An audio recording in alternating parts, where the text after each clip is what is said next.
Good afternoon, and welcome to the virtual press conference with Rory Alexander, Sam Retford, Seamus McLean Ross, Conor MacNeill, and Tony Curran, the cast from the highly anticipated standalone prequel series, Outlander, Blood of My Blood, premiering August 8th on Starz. The newest series in the beloved Outlander universe, the epic romantic saga brings viewers from the war-torn battlefields of World War I to the sweeping Highlands of 18th century Scotland, promising two new love stories filled with loyalty, passion, and desire as the young couples defy the forces that seek to tear them apart. We'll begin today with a few previously submitted questions. If you'd like to ask a question during the press conference, you can either raise your hand, and once you're called upon, please accept to be promoted to a panelist so you can unmute and turn your camera on. And remember to state your name and affiliation before you ask your questions. Or you can ask your question via the chat function by entering your name, affiliation, and your question in the chat, and our moderator will ask the question for you. We will get to your questions in the order it was received. Now, without further ado, please welcome Seamus McLean Ross, Sam Retford, Conor MacNeill, Rory Alexander, and Tony Curran. All right, gentlemen, to kick things off, we're going to start with Seamus. So Seamus, and then we'll go back to front and end with Tony for this first question. All right, so if each of you can please share a little bit about who you play and give us 3 words that you think best describe your character. Go ahead, Seamus. Hi, I'm Seamus McLean Ross, as I just said, but I play Colum MacKenzie, the eldest son of the MacKenzie family. And after Red Jacob's passing, Colum and Dougal are thrust into this world of political navigation to fight for that ultimate prize of the lairdship. Due to our father not leaving a clear heir, they are thrown into this world. 3 words to describe my character are stoic, intense, and all-seeing. Dougal. Dougal is... You're going the right way? Did you say Tony? Mm-hmm. Sorry. Is it Tony next? Sorry. Mm-mm. Is it? I'm not sure. I think it goes this. Okay, sorry. Sam, you can go ahead. Clear as mud. Dougal is loyal, passionate, and fierce. Do we just do 3 words? So I'm Conor MacNeill. I play Ned Gowan, who is the legal advisor, the bleedier to the MacKenzie family. And I think 3 words to describe him are wise, loyal, and patient. I'm Rory Alexander. I play Murtagh Fitzgibbons Fraser, who is best friends and cousin to Brian Fraser, and I am sort of the ward of Mr. Lord Lovett. 3 words to describe his character: hopeful, loyal, and romantic. That was beautifully said. Hello there, my name's Tony Curran. I play Simon Fraser, Lord Lovett, clan chieftain of the Fraser clan. I would say he's Lord Lovett is devious, he's ambitious, and he's uncompromising. Lord Lovett has fallen down in his luck. He lives at Castle Leathers, which is unfortunately could do with a lick of paint. His clothes are somewhat ragged. He sold all his jewelry, and he wants to get back to the top of the echelons of his society and of the clan system. So keep an eye out for this guy. The old fox is coming to get you. Yeah. All right, now that we know a little bit about your characters, we're going to take some questions from our press today. Our first question is coming from Jamie Ruby with Sci-Fi Vision. Jamie, you can unmute yourself and ask your questions. Hi guys, thanks so much for talking to us today. I want you to talk about how the costumes help inform the decisions that you make, because obviously, period piece, it's a big part of it. Just for all I'll of you. go frustration. As soon as you put the heels on, it's complete and utter frustration for Lord Lovett because they hurt so much, and you know exactly how the ladies feel. So for me, once I put my tights and my heels on, it definitely gets you into character. See, I feel the opposite about the heels, because the heels give me like a poise. Well, they give you 3 more inches, Conor. They also give 3 more as well. You need 3 more answers. Oh my darling, They, but yeah, no, they make me walk very differently, and I'm instantly in a Ned zone when I put the heels on. I also love the ponytail as well. It gives a real impact on Yeah. how I behave. I feel like for us, that's kilt wearers. The kilt is the most practical piece of equipment we can be given to do our job in, because my goodness, you get a lot of freedom with that thing. Sprinting through the Highland woods is. Do you wear your underwear, or you don't? You go full. What do you call it, can commando? Can you explain us? Well, yeah, so some of us have to do quite a lot of roly-polying on the floor, and I'm afraid the amount I have flashed my underwear to get pulled through. If I wasn't wearing any, then I probably wouldn't be here right now. For me, my favorite thing about it is the weight. The weight of the jacket just adds some power to me, and yeah, really grounds him to the earth. I love it.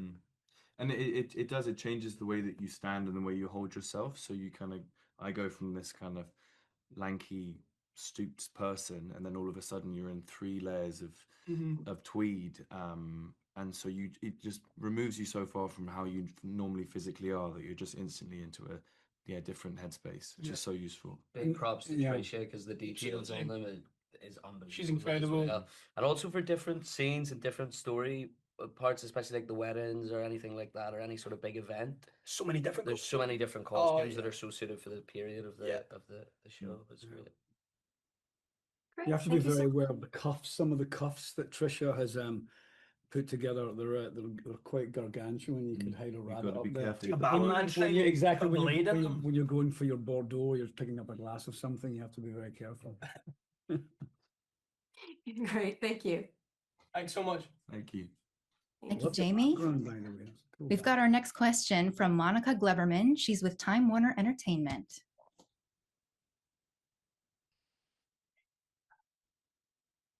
Hi, how is everyone? The lovely background. Lovely background. Oh, thank Oh, you. okay, I cool. love to be with a bunch of gorgeous men, so. No, you're looking at we all. So I got into this business. Thank you. So I'm going to jump in with a sort of a heavy question, but I love all of you guys and you're so fun. So I wanted to ask you, obviously there's a lot of myth and lore to all of your characters from Outlander. They are beloved. So I wanted to know from you guys what you think Blood of My Blood reframes, or how it kind of complicates what we think we already know about these families and their dynamics.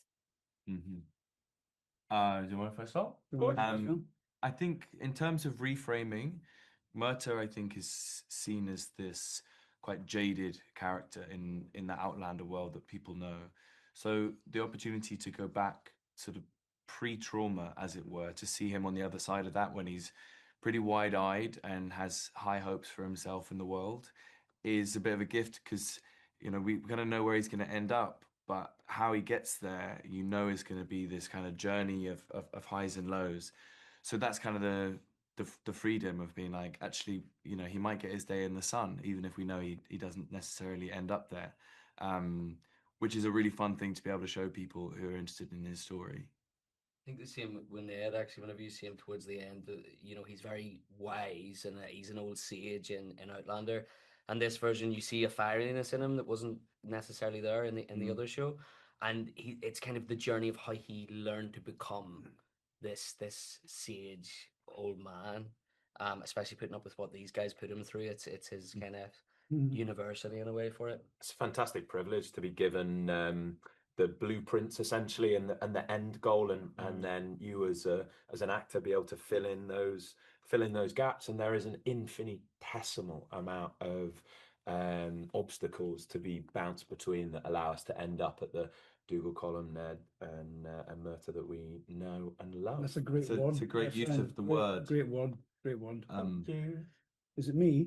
Yeah. Should I say something? Should I say? My old friend Clive Russell in Outlander played Lord Lovett originally. When you first see him with Jamie and Claire, going back to the sort of genesis of where a lot of these characters come from, it's lovely to get the opportunity to play someone who actually existed.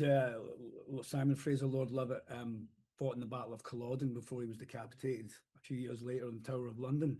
So to have the opportunity to play someone like this, and to fill his shoes or his boots, as it were, with the sort of intensity that the writing brings is a real joy. And to play against most of these fellas behind me, some of them I have played with, as it were.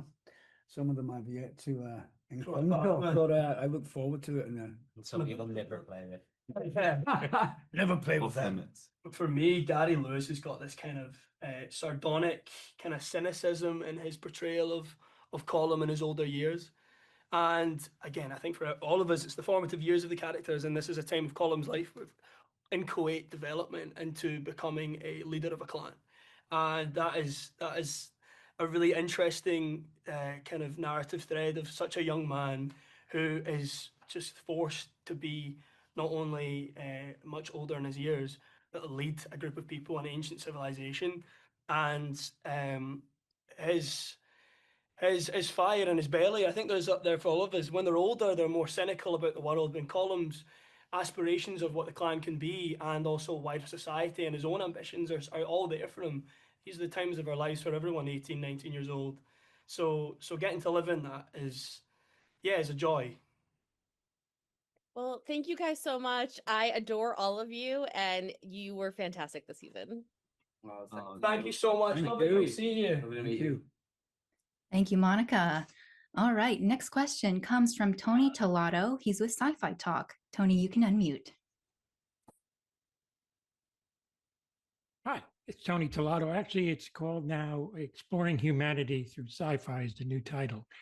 I want to ask you, gentlemen, there is a power vacuum as the series starts.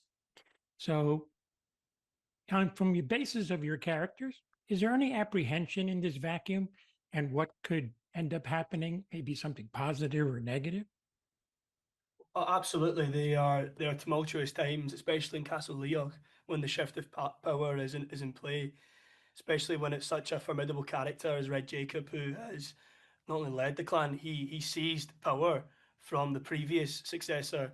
And so there is a whole new wave of potential leaders of this clan. It's not like a king where they leave a clear birthright heir.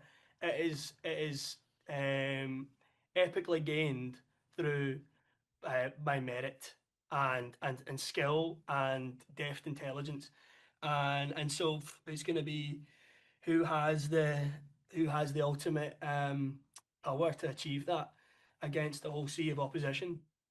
I think as well for my character, it feels like it's a vacuum that will implode. I think at the beginning, I don't know if Ned can see a way through genuinely, and he has a lot to wrangle to make it work. It's a really good question. That actually, It's a great question. Yeah. If you look historically at any time that Scotland, England, Wales, or Ireland were left without leadership, this amazing, as you say, vacuum opens up, and they are the most volatile times in history where we have these huge turning points for countries, and that's just an absolute privilege to be able to sit inside the inner mechanisms, the socio mechanisms of those events, and really play with the ideologies that are going through people's systems. It's interesting you say that, big man. There's a volatility, but there's also a vulnerability to the Mackenzies, and the scene that I have with Brian and Murtagh, and I'm wanting them to go along to this clan gathering over your way, young man, and I'm like, and he's like, oh, am I going to spy? I'm like, not spy, just listen to what you can learn of value, because Fraser, Lovett certainly wants to keep his fingers in these pies as well, because as much as Seamus said, there's no birthright of a king to become the head clan chieftain. Ned is obviously trying to keep these two quiet and keep them peaceful and find someone who will lead the Mackenzies with dignity and with strength, but at the same time, there's a deviousness to who's going to become the next leader as well. Also, you see opportunity in that vacuum as well. Oh, absolutely, yeah, most definitely. It's not fair game. It's pretty Machiavellian stuff, isn't it? Absolutely. It means every piece of information is valuable. No one can be like tunnel visioned and have their set plan. So people's plans have to keep changing because the power structures are so unstable, which is where you get so much conflict. The Scots can never agree on one thing. Certainly That's our problem. Well, thank you guys. You're all killing it. It's been a pleasure. Great name, watching Tony, you by all. the way. Great name. Love it, Great name, man. great name. Thank you, Tony. Up next, we have Jamie Steinberg with Starry Constellation magazine. Lovely name. Such a pleasure to speak with all of you. Tony, you're so good at playing mercurial characters, and just your Van Gogh is chef's kiss perfection. Oh, thank you very much. That's very sweet of you. My boyfriend actually passed away, and he would watch your performance as Van Gogh in Doctor Who to just make him feel constantly. It's just a breathtaking performance. But God bless my him. question Thank you. actually is for Rory. Murtagh seems to be love at first sight when he finds Ellen. Is that something that he's sure of it's love, or is it something else that's really connecting these two? That is a great question, and is actually something that he tries to come to terms with through the series, especially when he's surrounded by, that there is another love story that he kind of witnesses, that he compares his to, and he kind of tries to weigh them up and see how they match up. I think he doesn't necessarily know what this feeling is, and it's tied in with a lot of kind of projections that he has. He really wants to find his way in the world and kind of start his own family and like give himself some direction. And I think he sees in Ellen kind of an opportunity to put himself in the limelight and be the center of his own story and have someone by his side who he can go on that journey with.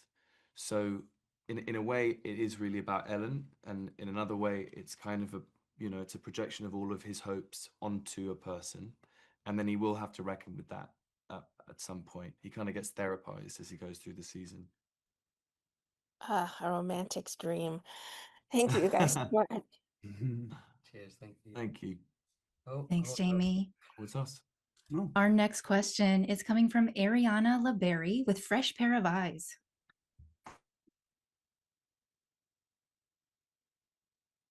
Hi, you guys. Nice to meet all of you. Ariana. You all right? How are you? This question is about Dougal and Colum's dad, but I would love all of your guys' opinions on it. Do you think he did not choose a laird mostly as another way to stick it to them in death? Like, there had to be a decision, but do you think this was another way of him kind of being a bad dad and giving them another issue to deal with, the money issues and all of that, instead of making a decision like they needed to? And he alludes to Ellen in a flashback that as to his arrogance toward his own mortality, and I really think he believed he would outlive even the necessity of having to pick someone to follow in his footsteps. I really believe he thought he had a. I also think like rationally, neither of them are fit at this point in time. So trying to make that decision isn't necessarily to hurt them or to oust them from being included. It's actually what's the right thing for the clan in the long term. And I think he's waiting to see. And like you say, I think he was arrogant about his age as well, but he's waiting to see, will one of them eventually step up? Also, watching it again on the big screen made me think of watching the chess scene in episode 1 with Peter and Harry in the study. I think he believes Ellen will find a way through that chessboard and navigate to that that laird or that elk, I think he trusts her to navigate the world in the Highlands.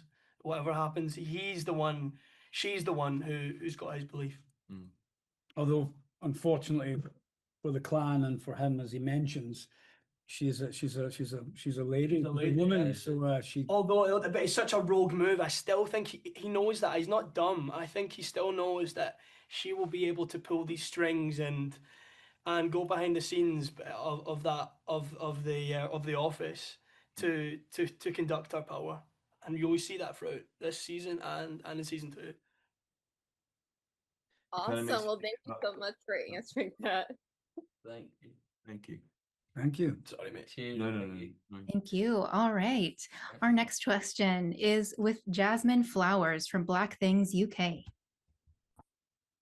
Hello, guys. How's everybody doing today? Hey, Jasmine, we're good. How are you? How are you? Pretty Hi, good. Jasmine. I'm Jasmine with Black Things UK, and I just want to say it was truly an awesome treat to watch you all transform what I'm seeing on screen. I had an awesome time watching you guys. So thank you guys Yes, for that's what we want.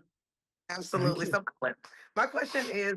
It can be a challenge to step into the light of an already established brand with beloved characters. When the last scene is shown, I want to know from you guys, what do you want the audience takeaway to be?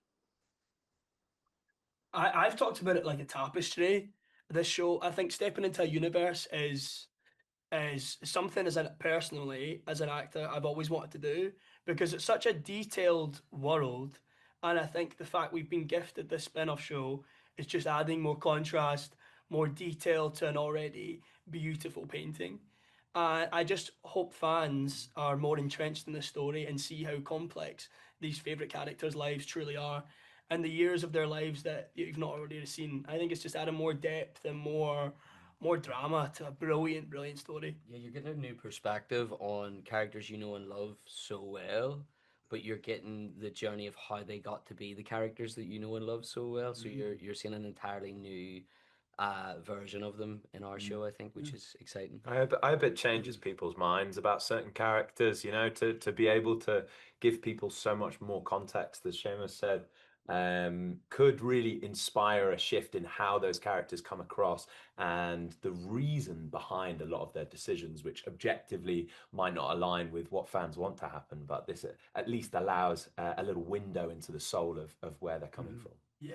Obviously, Diana's novels were adapted for television for Outlander, but with our show, the sort of the new beginning, sort of the genesis of where these incredible characters came from, we have carte blanche in that sense to do whatever we want to do, from the First World War back to the sort of first Jacobite rebellion in 1714. So we've as beautifully put, Seamus mentioned the canvas that we have sitting before us. It's sort of empty, and all these gentlemen will be waving their brushes on it. So it'll be interesting to see what actually comes out of that. Hopefully the fans will respond to it. Yeah.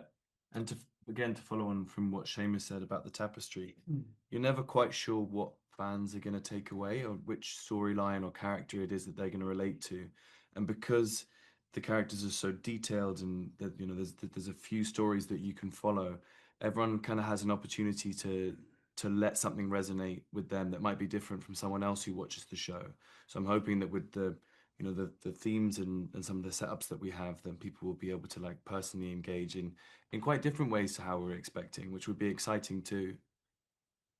Absolutely. Like learning to love Lord Lovett, you mean? Is that what you were pertaining Like learning to love Lord Lovett. Yeah. Or even say learning Anyone to love ever Lord loved Lovett. Lord Lovett? I was going to say, you've yet to convince us. Yeah. Well, thank you guys. Thank you guys so so much. Thank you. much. That was a great Thanks, question. Jasmine. Thanks, Nice Jasmine. to meet you. Thank you. Thank you, Jasmine.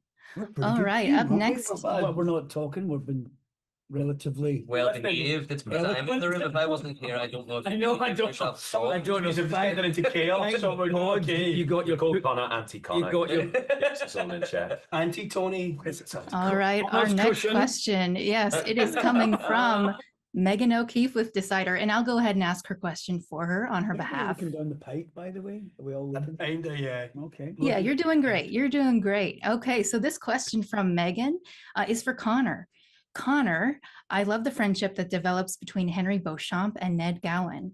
What was the best part of working with Jeremy for you, and what does that friendship mean for Ned? I think initially the friendship isn't a friendship, it's a curiosity about what Clan Grant are doing with this English blade and what their intentions are, given that the kind of precarious situation that the Mackenzies are in, and then it develops into a friendship because they have a lot of similarities. I think they're longing for love, their loyalty to their lovers, and I think you get a little glimpse of Ned's past throughout the series that is really interesting and is very like what Henry is going through. But also Henry's incredibly intelligent, so he can have a genuine heart to heart with him and open up. And I think that that's really lovely. And I love acting with Jeremy. He's brilliant. And I think we're both very take our work very seriously, but don't take ourselves very seriously. So there's a lot of fun in shooting those scenes, and we push each other in the right way. So yeah, it's been really, really great. That's all I've got. Great. Thank you, Connor. Okay, we're going to go to our next journalist. He will ask his question himself. His name is Joe Venorni with Cherry the Geek TV. Hey, Joe. Hey guys. Joe. Hi guys, Joe Venorni, Chair of the Geek TV. Joe? I'm curious how familiar all of you were with the Outlander franchise going in, right? It's an established show. And since some of you are playing already established characters, did you do a deep dive and kind of study the other actors' performances? Or did you kind of want to keep it your own thing and kind of stayed away from that? Or was there a little bit of both? Walk me through your processes. Go on, Rory. For me, I took the second option, and Matt and Meryl kind of encouraged it to be like, don't go in and try and do an impersonation. So if you can at this point, keep clear. And I'd watched some of it prior to starting the process, but then I really tried to stop so that I didn't just do a bad impression of Duncan and kind of ruin what he had already done. But I think because it is the same world and universe, like once you step into that, there are some pretty clear guidelines around. So you feel like you're very much walking the same path, but just wearing kind of slightly different shoes. Well, actually, maybe we wear the same shoes. I don't know. But yeah, then I'm hoping that once like what I'm doing is really firmed up, then I'll get to go back and watch what Duncan did, like safe in the knowledge that I'm not going to now like change what I'm doing in accordance to him, but just to basically just learn more about the character and just to enjoy seeing what Duncan did with from a different perspective. I think it's really nice having the show as well because you know the destination. So like you get to make the journey and the plan for the journey to get to that destination. So it doesn't mean that you're making an exact replica of what they're doing, but you're going, oh, I see where I'm going towards. Do you know what I mean? So that's quite a useful thing to have. Yeah, and people change, you know, especially when you're 18, 19 years old playing characters like Colum and Dougal. These guys have aspirations. I touched on it earlier in answers. They didn't think their life. Colum certainly didn't think he would have legs like he does. He didn't think he would face such obstacles as fighting for the leadership with his brother. So life throws all sorts of obstacles at you, and like Connor was saying, seeing where your characters end up gives you the freedom to show how he got there. I watched with regards to Lord Love It, I'd watched like three, 4 seasons when because my wife loves the show and all her friends love it.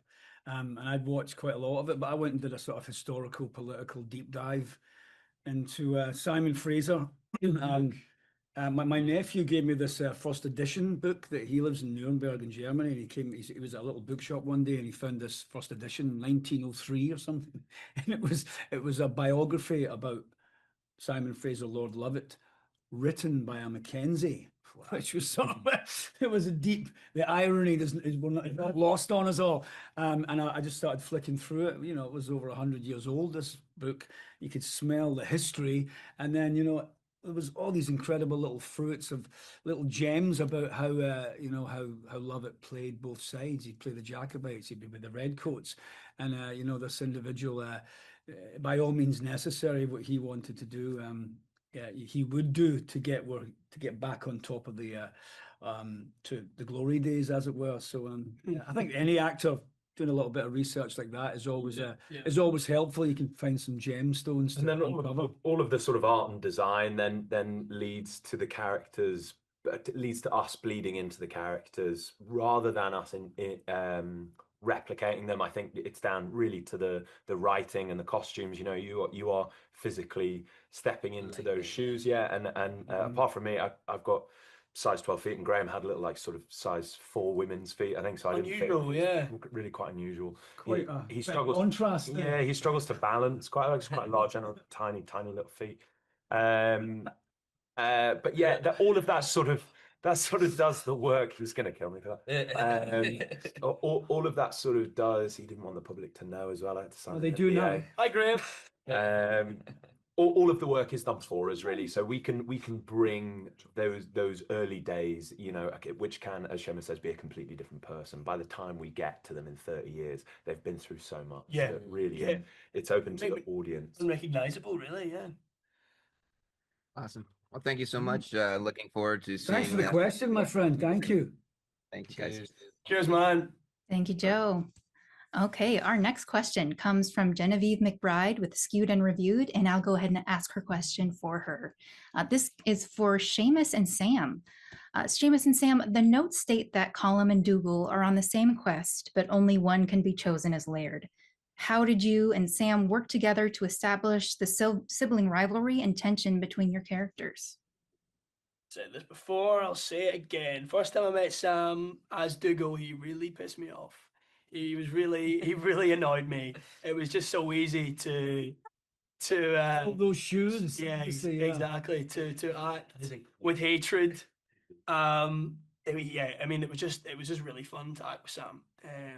The scenes are so good, and Sam just has this presence as Dougal that just infuriates Colum. Every attempt Colum tries to make of trying to reason with him, trying to lecture him, trying to assault him with his kind of onslaught of abuse towards him, of how frustrating he finds him, Dougal just rejects it. And likewise with Dougal to Colum, the two of them just don't listen to each other, which makes for just a fire in your belly because it's just so infuriating. Yeah, I think our Lord and leader Matthew Roberts is mainly responsible for the frustration that I feel within scenes. It's so easy to play when the writing is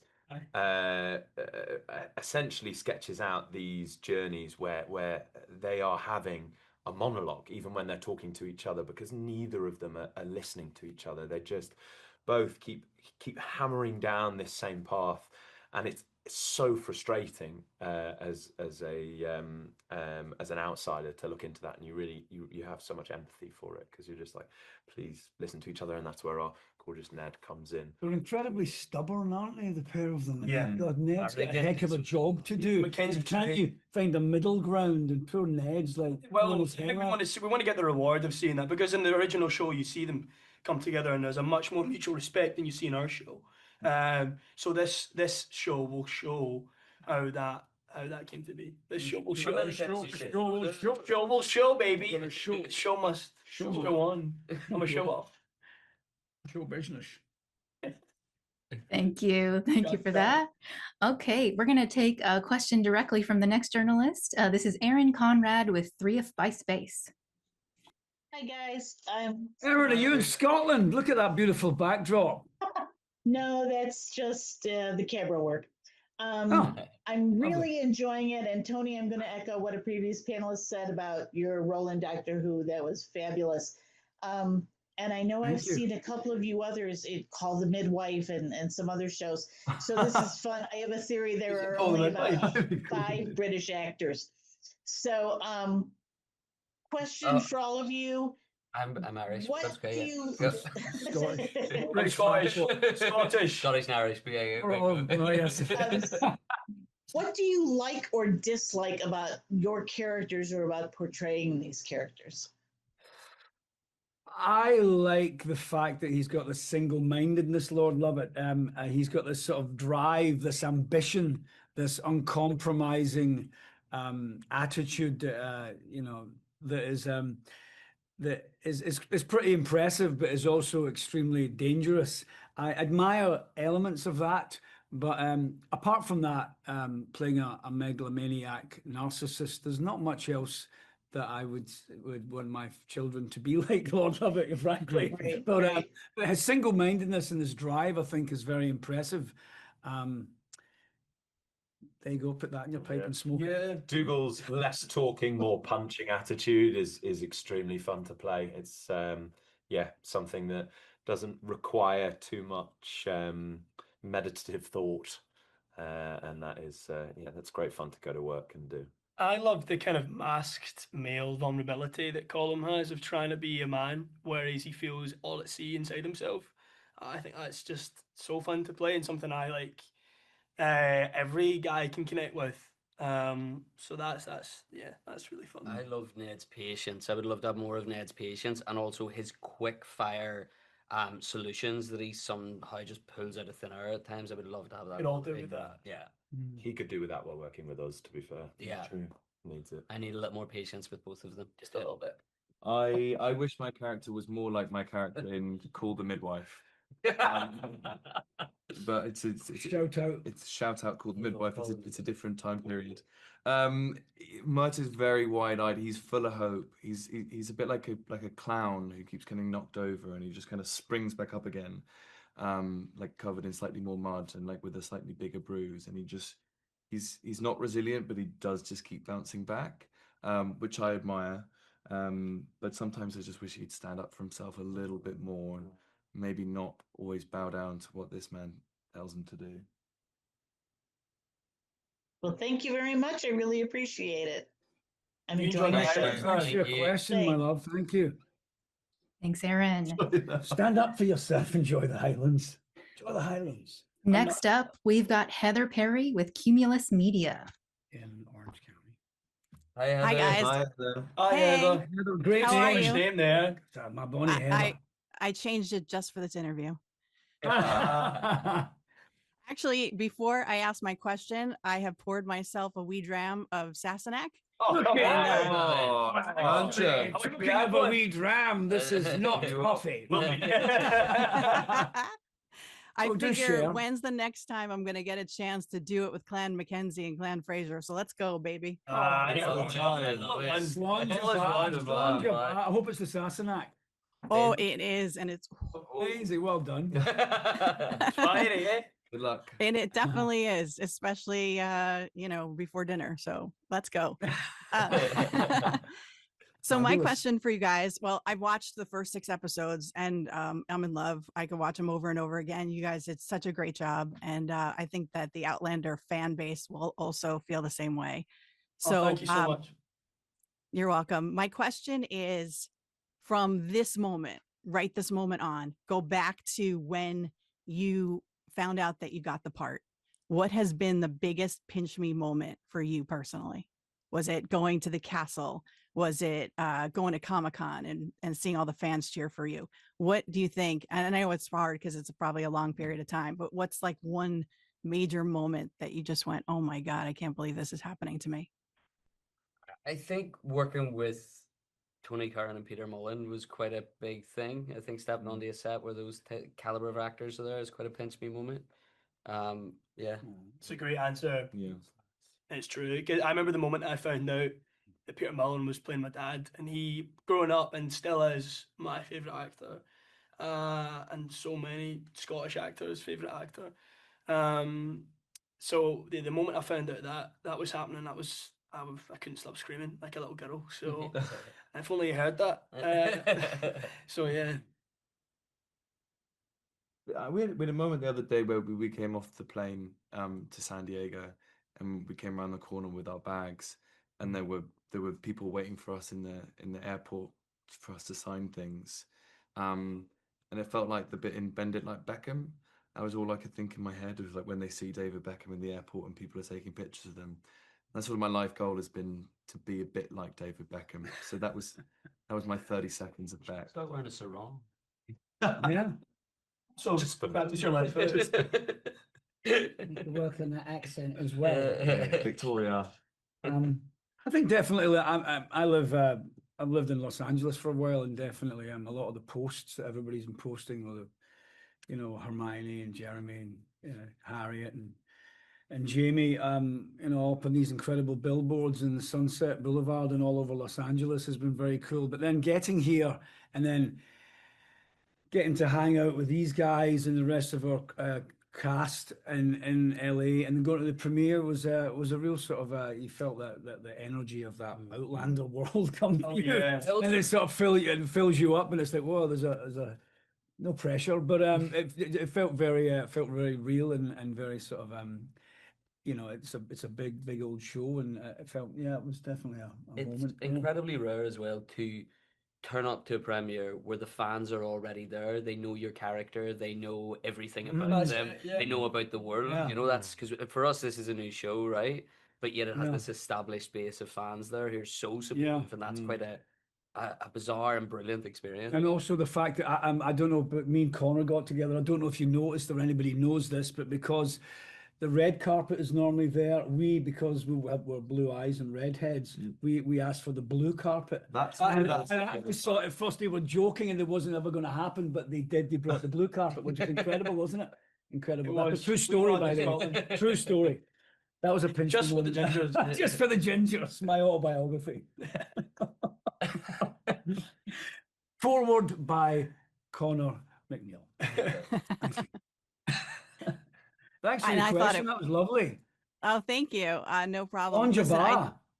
I do a morning show in New England in Providence. I'm on the air every morning, so anytime you want to come by, I'll even bring the whiskey. So I like it. We'll bring some to Crack the car down and have a yard. Enjoy finishing that bottle. Enjoy finishing that bottle before dinner.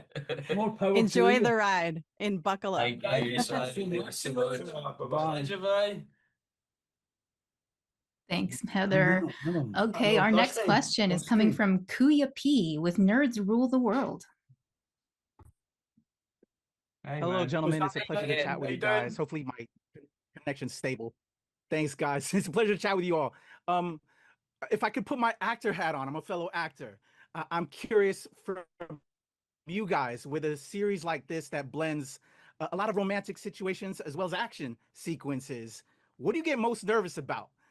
For me, it's like, kind of the same. I'm curious for you all individually. Do you get a little bit more nervous with romance or a little bit more nervous with the action? Well, I've not done any action, so. Or romance. Or romance. What are you doing? Well, I'm going to sit out. In Seamus's defense, limping around set all day, and remember to limp when they say action. Obviously, that was a problem. That action, that's got to be a physical part of your job, my friend, isn't it? No, Surely? absolutely. Yeah. I mean, I forgot to limp for the first part of my job. Day one on set. Sam thought I was going to get fired because the director just keeps shouting, "Limp, limp!" I'd kind of run away after him in scenes. So yeah, that was an obstacle enough in itself. I think there's obviously a lot of sensuality in the show. There's a lot of sexuality and action. There's not much. It leaves no stone unturned. But I think I remember the first time, if I can say, the first time I came on set was the first scene that you see in the episode 1, and you always get a little bit nervous because obviously it's the Outlander world. But coming up on that balcony the first time was definitely a little nervous. What's so funny? Nervous. I was nervous. Rory? But anytime I take my clothes off, I'm always nervous for everybody else, So. I think the big emotional scenes are the ones that I think about the most. Action, it's great, but like you have a lot of adrenaline and there's like all the stunties around you, and it just makes it Did easy. you fart? Is that why you're laughing? What happened here? Something happened. The Mackenzies are always trouble. I'm so sorry. I don't laugh in the show, so I'm just letting it out now. Sorry, Rory. It's legal time. No, you guys move on. I don't have any romance. These two out. So I would say whenever we come to work, everything is geared towards us feeling as connected as a team as possible, and it's very hard not to feel excited when you rock up. And everyone's purpose there is to make the show look and feel as great and entertaining as possible, and just to blend into that family and have fun creating something on the day. I'd say it doesn't feel like you're making this massive show. It feels like you're playing and creating with friends and making a really fab piece of entertainment. Well, thank you, gentlemen. It's a pleasure to chat with you. Well The show's said, amazing. Mackenzie. Can I ask you what do you get most nervous about? The action, to be honest. Especially after recent events with like Alec Baldwin and all those kind of things. Did everybody do their job? Yeah. But I would say it's about equal amounts of nervousness. Yeah, just nervous. Yeah. Thank you, guys. If you're not nervous, you're not doing it right? We should all. Yeah. There's got to be a lot of adrenaline there. Absolutely. Thanks, buddy. Thank you so much, man. Cheers, man. Thank you, gentlemen. Thank you, Kuya. Okay, we have time for one last question. Seamus, tone it down, son. This last question is from Morgan White with Scenes in Color. He gives away that. He did so on. Hello, can you hear me? Yeah. You can. Good morning. Okay, I'm not sure why you can't see me, but let's go ahead and go. My question is, there's so many good scenes throughout the entire series, and they also have little connections, and it gives little glimpses and insight into the previous Outlander series. So with all of that being said, if you could send a message to new fans wanting to just join in on the series right now, what would it be? I think you're getting elements of the characters you love so well that you've never seen before. And I think you're seeing aspects of the journey of how they all ended up where they end up, and how those characters became who they are in Blood of My Blood, which isn't in Outlander. So for that, I think come watch Blood of My Blood. The show's so beautifully crafted in the way that it stands so firmly on its own foundations, and yet there will be so much in there for the original for the fans of the original show, so much more that they can extrapolate, all of these Easter eggs. There's another dimension of fun that can be taken away from the show. But like I say, it really does stand as a piece on its own. And you don't need any advice, only to come and switch on and switch off. I think an origin story is always fascinating, going back to where we hail from, and how these men and women and these clans and these people traveling through time, how that came to be. What was it, Jamie's parents and Claire's parents, how they actually how did they travel through time or not? And I think that's a fascinating element of the story as well, with the feuding clans. So hopefully people will tune in, because it's going to be a hell of a ride. There's something for everyone, isn't there? Yeah, Romance, definitely. I definitely think that it'll be pretty easy for fans of the previous series to just jump right in and enjoy it, as well as new fans to come in. And I will say that you all did a remarkable job portraying these characters. They're so beloved, and especially Seamus and both Conor. I will say I even noticed some of the way you all spoke and the mannerisms that you use. It really embodied those characters, and it also you also gave it an original spin as well. So we're excited to get everybody involved in watching this series. Yeah, so true. I mean, like, I'm sorry if I may be so bold. Like Bill Patterson, obviously Conor plays so beautifully. I've said to Conor this morning at breakfast, there's elements in his performance, very subtle, that are that ring true of the original, the actor who's played Ned. And you too, my friend, you too with Gary. So it's these little details are beautiful to see, within your character sort of journey. But these guys have built it as well, haven't they? Yeah. I wasn't fishing, but thank you. 100%. Just blow smoke. Thanks. We're all excited to get to watch this series. Both old and new fans can just jump right in. Thank you guys so much. Thank you so much. Thank you. Thank you, Morgan. Thank you, Morgan. And thank you, gentlemen, for your answers today. This concludes our virtual press conference for Outlander Blood of My Blood. Make sure to tune in to the premiere on Friday, August 8th on Stars. Thank you. While we're sitting here.